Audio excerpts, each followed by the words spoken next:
আসসালামু আলাইকুম সুপ্রিয় দর্শক মণ্ডলী।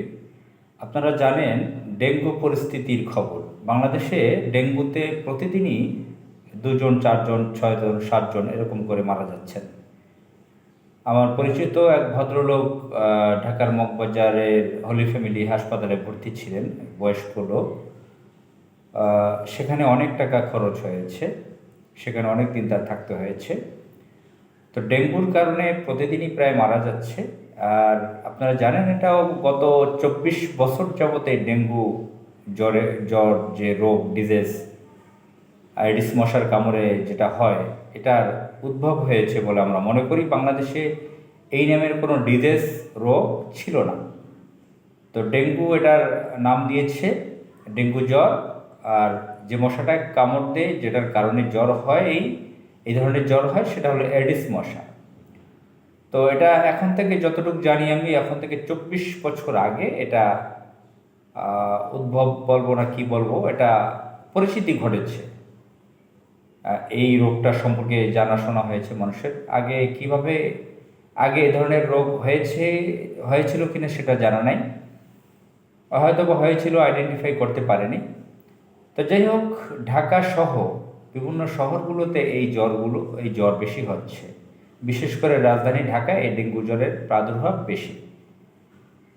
তো এই জন্য যেটা আমরা প্রচারণা দেখেছি ডেঙ্গু জ্বরের ব্যাপারটায়, এডিস মশা হয় স্যাঁতসেঁতে জায়গায়, ফুলের টবে, একটা পুরোনো টায়ারে, ডাবের খোসায়, পচা ময়লা আবর্জনায়, ডোবায়, নালায়, বিভিন্ন ড্রেনে। তো আমাদের ঢাকা শহর বিশ্বের 15তম মেগা সিটি। এই ঢাকা শহরের পরিস্থিতি জানেন যে আমাদের ঢাকা শহরে প্রায় 2 কোটির উপরে লোক বসবাস করে। অত্যন্ত নোংরা পরিবেশ। গুলশান, বারিধারা, উত্তরা, বনানী, এই যে অভিজাত এলাকাগুলো,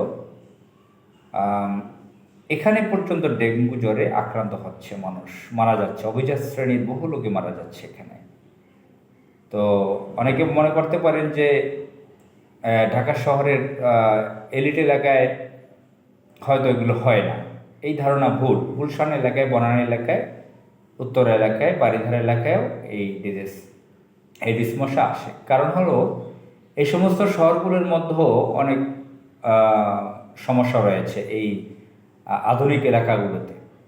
এখানে এরকম ফুলের টব আছে, ডোবা আছে, নালা আছে, যে লেকগুলো আছে এখানে পচা, যেখানে পানি আসা যাওয়া নাই, জোয়ার ভাটা নেই। জোয়ার ভাটার কথা বাদ দিলাম, এই লেকগুলোর পাশ দিয়ে হেঁটে যাওয়া যায় না, দুর্গন্ধ, পচা দুর্গন্ধ এখানে। আপনি গুলশান, বনানী, উত্তরার লেকগুলোর পাশ দিয়ে হেঁটে গেলে দেখবেন যে লেকে কত বিশ্রী বিশ্রী জিনিস ভেসে যাচ্ছে, পচা আবর্জনা। তো এখান থেকে এডিস মশার উৎপত্তি হয়। আর যেখানে ঘনবসতিপূর্ণ এলাকা, ঢাকার বাড্ডা এলাকা, মিরপুর এলাকা, মগবাজার, বিভিন্ন বস্তি এলাকা যেটাকে বলে, করাইল বস্তি, আগারগাঁও বস্তি। তো ঢাকার বিভিন্ন এলাকায় এডিস মশার প্রজনন কেন্দ্র এভাবে আছে। তো এগুলোর দায়িত্ব হচ্ছে ঢাকা সিটি কর্পোরেশনের। ঢাকা উত্তর এবং দক্ষিণ সিটি কর্পোরেশন, যেটা পতিত স্বৈরাচার শেখ হাসিনা নিজের স্বার্থে ঢাকাকে 2টি ভাগ করেছিল, এখন উত্তর এবং দক্ষিণ হিসেবে পরিচিত। পুরো ঢাকার এই মেয়রদের দায়িত্ব। এখন তো মেয়র নেই, অবৈধ মেয়র যারা ছিল তারাও নেই। এখন যতটুকু জানি যে এখানে প্রশাসক নিয়োগ হয়েছে, তাদের দায়িত্ব হচ্ছে ঢাকা শহর পরিচ্ছন্ন রাখা এবং অন্যান্য পৌর এলাকাগুলো, সিটি কর্পোরেশন এলাকাগুলো সব, এখানে যে মেয়র, পৌর মেয়র, সবাইকে তো অপসারণ করা হয়েছে। যে অবৈধ পৌর মেয়র, অবৈধ সিটি মেয়র ছিলেন, কাউন্সিলর ছিলেন, সকলকে অপসারণ করা হয়েছে, অবৈধ সরকারের যারা ছিল। এখন উচিত হচ্ছে এখানে বর্তমান সরকার স্পেশাল লোক দিয়ে সিটি কর্পোরেশন পৌর এলাকাগুলোতে পরিষ্কার পরিচ্ছন্নতার অভিযান করা এবং হাসপাতালগুলোতে চিকিৎসার জন্য সুব্যবস্থা করা। এখন যিনি স্বাস্থ্য উপদেষ্টা হয়েছেন, স্বাস্থ্যমন্ত্রী পদমর্যাদায়, তিনি হচ্ছেন প্রফেসর ডক্টর মোহাম্মদ ইউনূসের গ্রামীণ ব্যাংকের একজন লোক, কর্মকর্তা, একজন ভদ্রমহিলা। যতটুকু শুনেছি, পত্রিকায় এখনও চোখে পড়েনি, তিনি নাকি নিজেই ব্যক্তিগত চিকিৎসার জন্য সিঙ্গাপুর গিয়েছেন। যদি সেটা সত্যি হয়, অত্যন্ত ভয়ানক কথা, বাজে কথা। আমরা চাই স্বাস্থ্য মন্ত্রণালয়, সিটি কর্পোরেশন, পৌর মেয়রগণ সকলে, এবং কি উপজেলা চেয়ারম্যানের পদে এখন যে প্রশাসক আছেন উপজেলাতে, সবাই প্রত্যেকে স্থানীয় সরকারের যে জনপ্রতিনিধি বলা হয় তারা আসলে তো নেই। অবৈধভাবে যারা চেয়ারে বসা ছিল তারা নেই। এখন উচিত হচ্ছে সরকার এই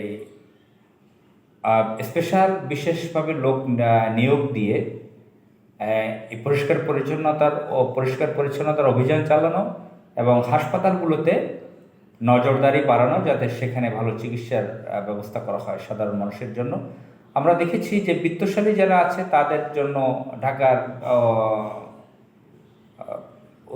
ঢাকার ইউনাইটেড হাসপাতাল, এভার কেয়ার হাসপাতাল, এই ধরনের উন্নত বিলাসবহুল হাসপাতালে চিকিৎসা নিতে পারতেছে। কিন্তু মধ্যবিত্ত বলতে যাদেরকে বোঝায়, নিম্ন মধ্যবিত্ত যাদেরকে বোঝায় এবং নিম্নবিত্ত, এই ধরনের পরিবারগুলোর সদস্যরা বিনা চিকিৎসা অনেকে মারা যাচ্ছে, চিকিৎসা পাচ্ছেন না। আর এই ডেঙ্গু রোগের চিকিৎসায় অনেক টাকা ব্যয় করতে হয়, প্রচুর টাকা খরচ করতে হয়। 50,000, 60,000, 1 লাখ, 2 লাখ, 5 লাখ টাকা এরকম টাকা খরচ হয়। প্রাইভেট ক্লিনিকগুলোতে, হাসপাতালগুলোতে প্রচুর টাকা ব্যয় করতে হয়।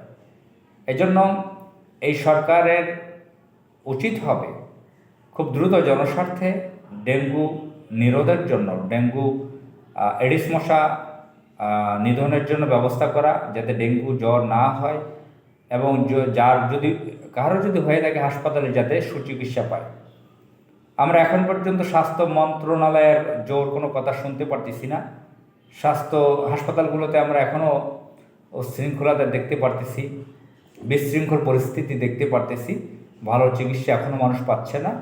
আমরা সরকারের নজরদারিতা কামনা করি, যাতে সরকার এই জায়গাটায়, অত্যন্ত সেন্সিটিভ জায়গা, গুরুত্বপূর্ণ জায়গা, দেশের কোটি কোটি মানুষ চিকিৎসা অবহেলায় ভুগছে, সেবা পাচ্ছে না, এই জায়গাটায় নজর দেওয়া বিশেষভাবে জরুরি বলে মনে করি। আসসালামু আলাইকুম।